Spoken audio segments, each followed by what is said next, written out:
জুমার দিনে আর কয়েকটা কাজ বেশি বেশি করেন। শোনেন, সকাল সকাল গোসল করবেন, পারবেন? গোসলটা করবেন ফরজ গোসলের মতো, পারা যাবে? এরপরে সবচেয়ে সেরা কাপড়টা পরবেন, যেন তেন কাপড় পরবেন না, আপনার বেস্ট কাপড়টা পরবেন।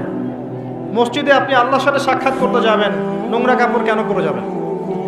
আতর সুগন্ধি ব্যবহার করবেন, আতর সুগন্ধি ব্যবহার করে উত্তম কাপড় পরে পায়ে হেঁটে আগে আগে সকাল সকাল মসজিদে যাবেন।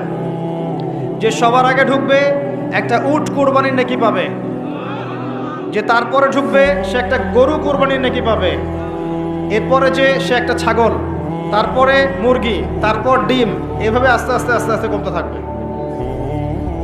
যখন ইমাম খুতবা শুরু করে দিবেন, ফেরেশতারা নাম নোট করা বন্ধ করে দিয়ে বসে যাবেন। তাই খুতবা শুরুর আগেই মসজিদে যাওয়ার চেষ্টা করবেন, না হলে ওই লিস্টে আপনার নাম থাকবে না।